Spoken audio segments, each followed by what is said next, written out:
ዲፖ ፕሮቬራ ወይንም ደግሞ የሶስት ወር መርፌ የምትጠቀሙ ይህን ቪዲዮ እስከ መጨረሻው ድረስ ማየት ግድ ይላችኋል ማለት ነው። ሰላም እንዴት አላችሁ ቤተሰቦች? ቤቱን ሰብስክራይብ ያላደረጋችሁ ሰብስክራይብ በማድረግ ቤተሰብ ሁኑ። አዳዲስ ቪዲዮ እንዲደርሳችሁ ደግሞ የደውል ምልክቷን በመጫን ቤተሰብ መሆናችሁን ማረጋገጥ ይኖርባችኋል። የሶስት ወር መርፌ ወይንም ደግሞ ዲፖ ፕሮቬራ በመባል የሚታወቀው ዛሬ ስለዚህ የእርግዝና መከላከያ ዘዴ ሰፋ አድርጌ ልነግራችሁ ነው ማለት ነው። የጎንዮሽ ጉዳቶችን፣ ጠቀሜታዎችና ደግሞ ማድረግ ያለባችሁ ወሳኝ ነጥቦች ምንድን ናቸው የሚሉትን ላስረዳችሁ ነው። ቪዲዮውን እስከ መጨረሻ ድረስ በማየት ትጠቀማላችሁ። በየቀኑ ክኒኖችን መውሰድ ከሰለቻችሁ አስፈላጊ የሆነውን ነገር ልንገራችሁ። አስተማማኝ የሆነውና በጣም ወሳኝ የሆነው መድኃኒት ዲፖ ፕሮቬራ ይባላል። ይህ እንግዲህ በየቀኑ ክኒን መውሰድ ላይጠበቅባችሁ ይችላል ማለት ነው። በየቀኑ ክኒኖች መውሰድ ሳያስፈልጋችሁ አስተማማኝ የእርግዝና መከላከያ ዘዴ የሚፈልጉ ሴቶች የሚጠቀሙ ታዋቂ የረጅም ጊዜ የእርግዝና መከላከያ ዘዴ ነው ማለት ነው ዲፖ የሚባል። ይህ ደግሞ እንቁላልን ለማቆምና እርግዝናን ለመከላከል የሚረድግ አስፈላጊ የሆነ የእርግዝና መከላከያ ዘዴ ነው። እንግዲህ በአመችነቱና በውጤታማነቱ የተረጋገጠ አብዛኛዎቹ ሴቶች ማለት ይቻላል ይህንን ዲፖ ፕሮቬራን ይጠቀሙታል። ምርጫችሁም ነው ማለት ነው። እንግዲህ ከዚህ እንደምትረዱት ዲፖ ፕሮቬራ ወይንም ደግሞ በየሶስት ወሩ የሚሰጠው ይህ መድኃኒት ጠቀሜታው የጎላ በመሆኑ ብዙዎቹ ዲፖን ተመራጭ ያደርጉታል ማለት ነው። ዲፖ ፕሮቬራ ምንድን ነው? ዲፖ ፕሮቬራ ጠቀሜታው ምንድን ነው?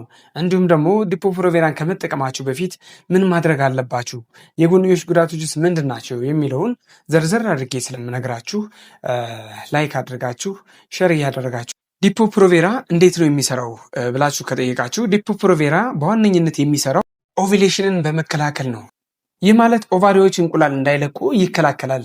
ያ ማለት ደግሞ ኦቭሌሽን ከሌለ የወንድ የዘር ፍሬ ለመራባት የሚያደርገውን እንቁላል ስለሌለ እርግዝና እንዳይፈጠር ያደርገዋል። በተጨማሪም ዲፖ ፕሮቬራ የማህፀን ጫፍን ያወፍራል። የማህፀን ጫፍ ወፈረ ማለት ደግሞ የወንድ የዘር ፍሬ በቀላሉ ወደ ማህፀን እንዳያልፍ ያግደዋል ማለት ነው። በዚህ አማካኝነት የወንድ የዘር ፍሬ ወደ ማህፀን ገብቶ እንቁላል እንዳያገኝ ያደርገዋል ማለት ነው። ዲፖ ፕሮቬራን ከሚጠቀሙ ሴቶች መካከል በትክክልና በስርዓት ከተጠቀሙ ሴቶች 99%ን እርግዝና የሚከላከል የእርግዝና መከላከያ ዘዴ ነው። ይህ ዘዴ እንግዲህ በጣም ውጤታማና አስፈላጊ የሚባል የእርግዝና መከላከያ ዘዴ። ዲፖ ፕሮቬራ ዋና ዋና ጠቀሜታዎች አሉት። በተለይ አሁን የምነግራችሁ ወሳኝ ነገሮች ናቸው። የመጀመሪያው አንድ መርፌ ተወግተሽ ለሶስት ወር ያክል ያለምንም ስጋት ያለምንም በየቀኑ የሚወሰድ መድኃኒት ለሶስት ወር ያክል ያለ ስጋት እርግዝናን ይከላከልልሻል። ሁለተኛው እርግዝናን የመከላከል 99%ቱ አስተማማኝ ነው። ሶስተኛው በየቀኑ የሚወስዱ ክኒናዎችን ይከላከላል። ከዚህም ከመርሳት ያድናል ማለት ነው። በየቀኑ እየወሰዳችሁ የምትረሱ ከሆነ ዲፖ ፕሮቬራ በየሶስት ወሩ ስለሆነ የምትወስዱት በየቀኑ እየወሰዳችሁ የምትረሱትንና ስጋታችሁን ይቀንሳል። አራተኛው የወር አበባችሁ አስቸጋሪ የሆነባችሁ ወይንም ደግሞ እየበዛባችሁ ለተቸገራችሁ የወር አበባን ያዘገያል ወይንም ደግሞ ሙሉ በሙሉ የወር አበባ እንዲቆም ያደርጋል። ሌላኛውና የመጨረሻው ግላዊነትና ምቾት ነው። እንግዲህ ዲፖ ፕሮቬራን በሚስጥር የሚጠቀሙ ሴቶች ዲፖ እንደተጠቀሙና ወይንም ደግሞ የእርግዝና መከላከያ ዘዴ እንደወሰዱ ማንም ሰው ሊያቅባቸው አይችልም። ለምሳሌ የሚዋጠውን ክኒን የሚወስዱ በተለያየ አጋጣሚ ሊታወቅባቸው ይችላል። እንዲሁም ደግሞ የ3 ዓመቱን የሚወስዱ ወይም በክንድ ስር የሚቀበረውን የሚወስዱ ሴቶች በተለያየ አጋጣሚ ክንዳቸው ስር ላይ እንዳስቀበሩ ይለይባቸዋል። ዲፖ ፕሮቬራን የምትጠቀም ሴት ግላዊነትና ሚስጥራዊነቷ የተጠበቀ ይሆናል። ዲፖ ፕሮቬራ መርፌ ብትረሱ ምን ሊፈጠር ይችላል የሚለውን ላስረዳችሁ። ለ2 ሳምንት ያክል ዲፖን ሳትጠቀሙ ወይንም ደግሞ ረስታችሁት ብትቆዩ ለ2 ሳምንት ያክል የመጠበቅ እድል አለው ወይንም ደግሞ እርግዝናን ይከላከላል። ለምሳሌ 3ኛ ወር ላይ ጨርሳችሁ ረስታችሁ ለ2 ሳምንት ያክል ዲፖን ሳትጠቀሙ ወሲባዊ ግንኙነት ብታደርጉ እርግዝናን የመከላከል አቅም አለው። ነገር ግን በተሻለ ፍጥነት ደግሞ ከዛ በኋላ መርፌውን መውሰድ ይኖርባቸዋል።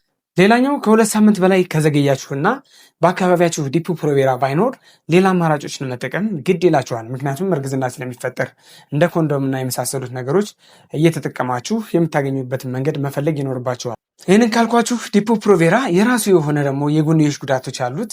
ጠቀሜታውን ነግሬያችኋለሁ። የጎንዮሽ ጉዳቶች ደግሞ እነዚህን ይመስላሉ ማለት ነው። የወር አበባ መዛባትን ያጋጥማል። የክብደት መጨመር፣ የራስ ምታት ወይንም ደግሞ የስሜት ለውጦች ይኖራሉ።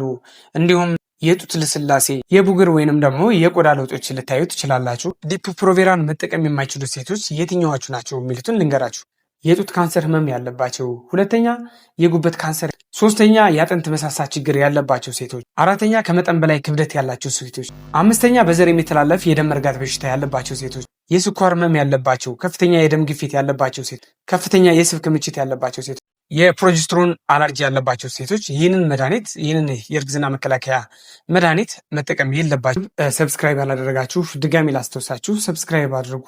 እንዲሁም ደግሞ ሀሳብና አስተያየት ካላችሁ ኮሜንት መስጫው ላይ ሀሳባችሁን ብታስቀምጡ የምመልስላችሁ ይሆናል።